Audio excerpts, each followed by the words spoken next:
Make the moon a little star, rising high and not too soon. In the sky you glow so bright, watching over us at night.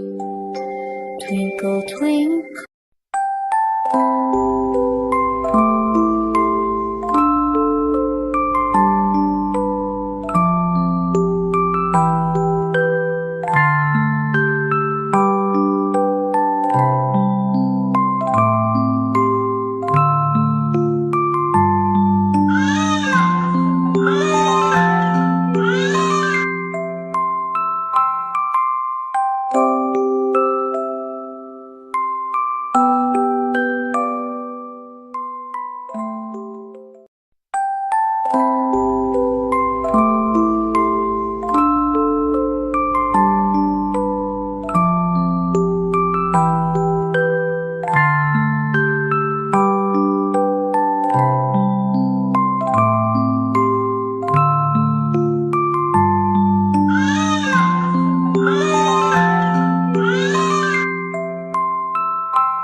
Make the moon a little star, rising high and not too soon.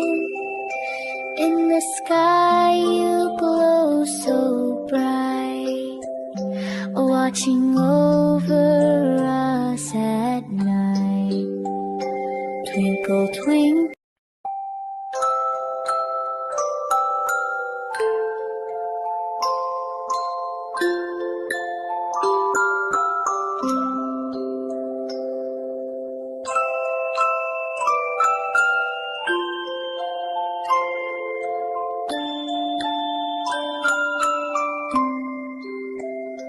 Make the moon a little star, rising high and not too soon. In the sky you glow so bright, watching over us at night. Twinkle, twinkle.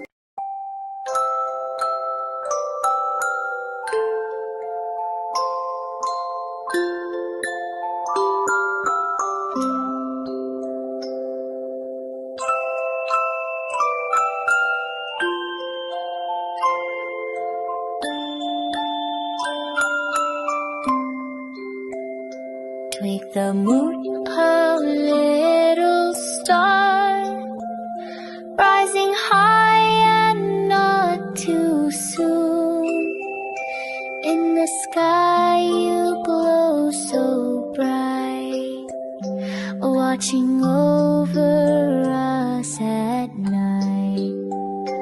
Twinkle, twinkle.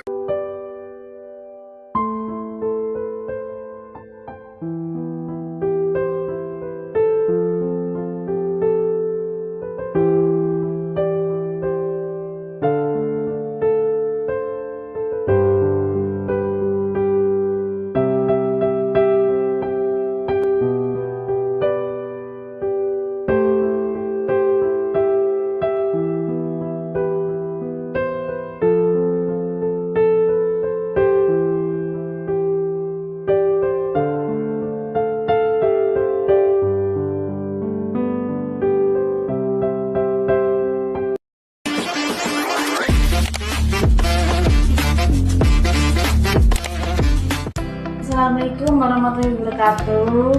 Saya keluarga dari Bapak Joko Soeharto, Ibu Jumiatun, mengucapkan terima kasih kepada Dr. Zahara sama Rumah Sakit Terima kasih telah membantu persalinan saya. Yang ketiga, saya sesar. Alhamdulillah sehat, selamat, dan lancar. Terus juga buat para perawat dan semua para tugas dokter, terima kasih banyak sudah membantu saya lahiran. Senang banget saya di sini, nyaman, enak, bersih, ya. Perawat juga ramah. Terima kasih banyak, terima kasih membantu saya salinan sesar yang ketiga ini. Assalamualaikum warahmatullahi wabarakatuh.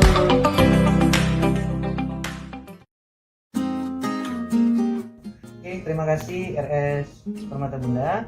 Saya keluarga Didik Prawira Utama. Pelayanan di sini sangat bagus, sangat baik. Terus dokternya juga profesional, perawatnya juga handal, dan terkait higienis dan ruangan dan lain-lain itu sangat bersih. Terus terkait makanan mungkin istri saya yang lagi. Nah, jadi intinya sih review dari keluarga kami RS Permata Bunda itu sangat bagus, recommended untuk melahirkan nyaman dan satu dari COVID. Di sini melakukan screening yang sangat sugoi, bagus fasilitas.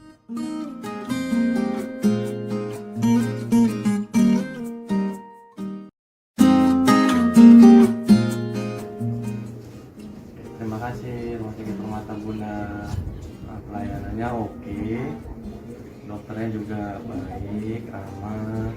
Terus karena saya sudah sembuh, informatif sekali untuk dokternya. Terus perawatnya juga sangat-sangat informatif, telaten. Terus ruangannya oke punya, bersih, kamar mandinya, tempat tidurnya, ruangannya oke. Tiap hari dibersihin loh. Terus makanannya juga enak. Karena saya sampai habis deh pokoknya, mantap.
Permata Bunda, jayalah selamanya.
kesehatan, namun malas mengantri. Sekarang di Mobile JKN tersedia fitur untuk mengambil nomor antrian secara online. Buka Mobile JKN, akses menu pendaftaran pelayanan, pilih fasilitas kesehatan tingkat pertama, pilih peserta yang ingin berobat, pilih poli tujuan, serta tentukan tanggal kunjungan. Isi keluhan sakit pada kolom yang tersedia. Klik daftar pelayanan. Tunggu nomor antrian dan estimasi waktu tunggu pelayanan pada Mobile JKN. Jika sudah dekat waktu pelayanan, segera datang ke fasilitas kesehatan tingkat pertama untuk mendapatkan pelayanan kesehatan. Anda dirujuk ke rumah sakit? Tenang, Mobile JKN juga menyediakan layanan antrian online di rumah sakit. Caranya, klik Vaskes rujukan tingkat lanjut, pilih peserta, pilih nomor rujukan, pilih rencana kunjungan, serta dokter yang Anda inginkan. Selanjutnya, klik tombol daftar pelayanan, maka nomor antrian akan tampil. Ingat ya, 1 jam sebelum waktu layanan, Anda wajib check-in melalui Mobile JKN dalam radius minimal 1 km dari rumah sakit tujuan. Jika Anda belum memiliki rekam medis, silakan melakukan pendaftaran pada loket admisi di rumah sakit. Bila sudah memiliki rekam medis, Anda tinggal menunggu nomor antrian di poli sesuai dengan rujukan. Setelah mendapat pelayanan, Anda dapat ke bagian farmasi rumah sakit untuk pengambilan obat. Selesai, mudah bukan? Mengantri di fasilitas kesehatan tanpa ribet, Mobile JKN solusinya.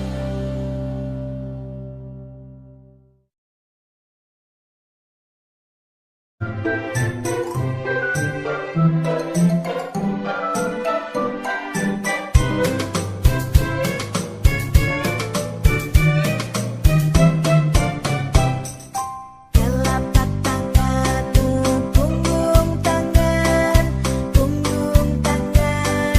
selah jarimu, likat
pelayanan kesehatan, namun malas mengantri. Sekarang di Mobile JKN tersedia fitur untuk mengambil nomor antrian secara online. Buka Mobile JKN, akses menu pendaftaran pelayanan, pilih fasilitas kesehatan tingkat pertama, pilih peserta yang ingin berobat, pilih poli tujuan, serta tentukan tanggal kunjungan. Isi keluhan sakit pada kolom yang tersedia. Klik daftar pelayanan. Tunggu nomor antrian dan estimasi waktu tunggu pelayanan pada Mobile JKN. Jika sudah dekat waktu pelayanan, segera datang ke fasilitas kesehatan tingkat pertama untuk mendapatkan pelayanan kesehatan. Anda dirujuk ke rumah sakit? Tenang, Mobile JKN juga menyediakan layanan antrian online di rumah sakit. Caranya, klik Vaskes rujukan tingkat lanjut, pilih peserta, pilih nomor rujukan, pilih rencana kunjungan, serta dokter yang Anda inginkan. Selanjutnya, klik tombol daftar pelayanan, maka nomor antrian akan tampil. Ingat ya, 1 jam sebelum waktu layanan, Anda wajib check-in melalui Mobile JKN dalam radius minimal 1 km dari rumah sakit tujuan. Jika Anda belum memiliki rekam medis, silakan melakukan pendaftaran pada loket admisi di rumah sakit. Bila sudah memiliki rekam medis, Anda tinggal menunggu nomor antrian di poli sesuai dengan rujukan. Setelah mendapat pelayanan, Anda dapat ke bagian farmasi rumah sakit untuk pengambilan obat. Selesai, mudah bukan? Mengantri di fasilitas kesehatan tanpa ribet, Mobile JKN solusinya.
Apakah kalian tahu bahwa otak kita dilindungi oleh tempurung kepala, dan di antara tempurung kepala dan otak terdapat 3 membran yang masing-masing di antaranya membentuk selaput.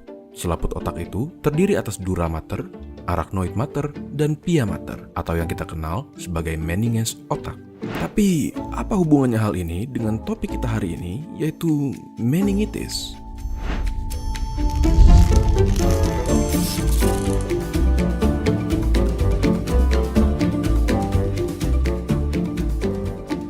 Meningitis adalah infeksi yang terjadi di meninges, suatu penyakit yang memiliki implikasi kesehatan yang serius dan jika tidak segera ditangani, akan berakibat fatal. Seperti infeksi pada umumnya, meningitis dapat disebabkan oleh berbagai macam mikroorganisme seperti virus, bakteri, maupun fungi. Meningitis yang disebabkan oleh bakteri menghasilkan gejala-gejala yang lebih parah sehingga harus diatasi dengan cepat. Salah satu gejala khas yang dapat mengarahkan kita pada meningitis adalah kaku pada bagian leher. Seringkali, gejala tersebut disertai dengan demam dan sakit kepala yang luar biasa yang dapat disertai dengan muntah-muntah. Gejala-gejala lebih buruk yang bisa muncul adalah kejang, fotosensitivitas, menurunnya nafsu makan, dan lain-lain. akan lebih baik jika kalian pergi ke dokter untuk melakukan pemeriksaan jika kalian merasa bahwa gejala yang disebutkan ada pada diri kalian. Hal yang menjadi resiko dari seseorang terkena meningitis adalah sistem imun tubuh yang lemah, seperti orang dengan AIDS atau seseorang yang menderita diabetes. Kehamilan juga dapat meningkatkan resiko dari meningitis karena tingginya kerentanan ibu untuk terkena infeksi dari mikroorganisme yang dapat menyebabkan penyakit tersebut. Infeksi ini juga bisa ditularkan secara langsung kepada bayi yang sedang dikandung dan dapat menyebabkan bayi meninggal dalam kandungan atau keguguran. Resiko lain adalah orang yang belum menyelesaikan vaksinasi yang telah direkomendasikan. Perlu diingat bahwa channel neuron hanya memberikan fakta dan menghormati pilihan serta opini setiap orang terhadap vaksinasi tanpa adanya bias. Lalu, bagaimana cara kita mencegahnya? Menjaga kebersihan sudah lebih dari cukup untuk mencegah penyebaran penyakit ini. Tutup mulut atau hidung jika kalian sedang batuk dan bersin untuk mencegah penyebaran antar manusia. Selalu mencuci tangan untuk menjaga kebersihan diri sendiri dan agar terhindar dari infeksi oleh mikroorganisme yang ada di tangan kita, atau bahkan menjaga sistem imun dengan menghidrasi diri dan juga istirahat yang cukup. Jika sedang hamil, jangan lupa untuk selalu ke dokter agar perawatan antenatal terpenuhi dan imunisasi lengkap pun juga disarankan. Menangani penyakit ini dengan cepat adalah hal yang krusial, terutama dengan pasien yang terkena bakterial meningitis. Bagaimana menurut kalian? Apakah informasi ini berguna? Jangan lupa untuk membagikan video ini ke teman-teman kalian agar mereka mengetahuinya juga. Dan subscribe demi mendukung keberlangsungan channel ini. Jika ada pertanyaan yang kalian ingin kami bahas, kalian bisa tulis di kolom komentar untuk kami lihat. Terima kasih dan sampai ketemu di video berikutnya.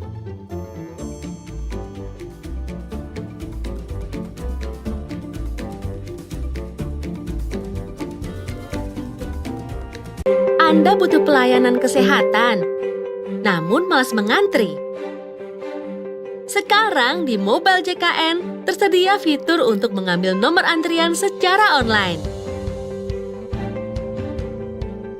Buka Mobile JKN, akses menu pendaftaran pelayanan, pilih fasilitas kesehatan tingkat pertama,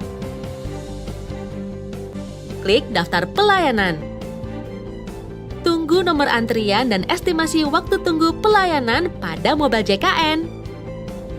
Jika sudah dekat waktu pelayanan, segera datang ke fasilitas kesehatan tingkat pertama untuk mendapatkan pelayanan kesehatan. Anda dirujuk ke rumah sakit. Tenang, Mobile JKN juga menyediakan layanan antrian online di rumah sakit. Caranya, klik Vaskes rujukan tingkat lanjut, pilih peserta, pilih nomor rujukan, pilih rencana kunjungan, serta dokter yang Anda inginkan. Selanjutnya, klik tombol daftar pelayanan, maka nomor antrian akan tampil. Ingat ya, 1 jam sebelum waktu layanan, Anda wajib check-in melalui Mobile JKN dalam radius minimal 1 km dari rumah sakit tujuan.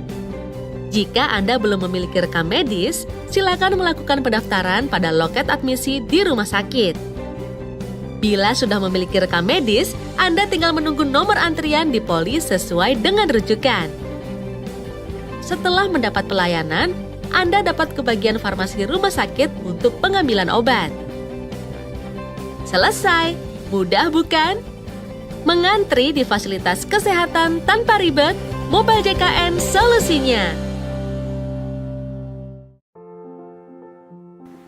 Ya, dulu itu kalau saya dirujuk ke rumah sakit untuk periksa di poli saraf misalnya, saya itu harus ngantri lama sekali. Sampai sana harus ngambil antrian, itu juga berebut. Makanya dari rumah itu ba'da subuh harus berangkat ke sana. Sekarang itu dengan adanya program Mobile JKN ini, rasanya sangat mudah. Kita didaftarkan oleh anak lewat HP, tidak harus antri ke sana. Nanti nunggu kalau sudah dapat nomor antrian, sudah di situ diterangkan jamnya, dokternya, kita baru berangkat ke sana. Jadi sangat efisien sekali. Alhamdulillah dengan adanya antrian online ini saya sangat bersyukur sekali, sangat membantu saya, apalagi di usia saya yang sudah menginjak 60 ini, sangat membantu. Kamu susah glowing karena wajah terlihat pucat dan lesu? Atau nilai kamu jadi turun karena mudah lelah dan susah konsentrasi saat belajar? Waspada, itu gejala anemia.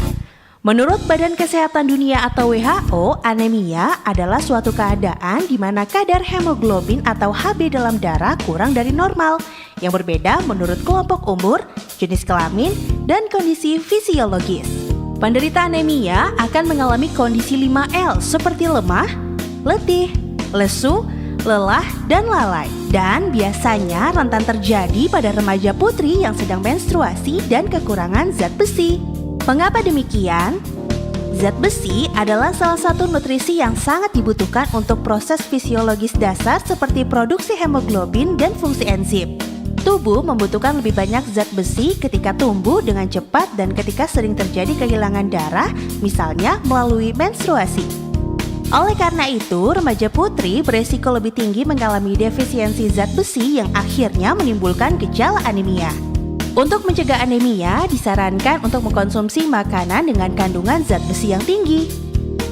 Kandungan zat besi tinggi bisa bersumber dari protein hewani seperti daging sapi, ayam, telur, ikan, serta hati ayam dan sapi.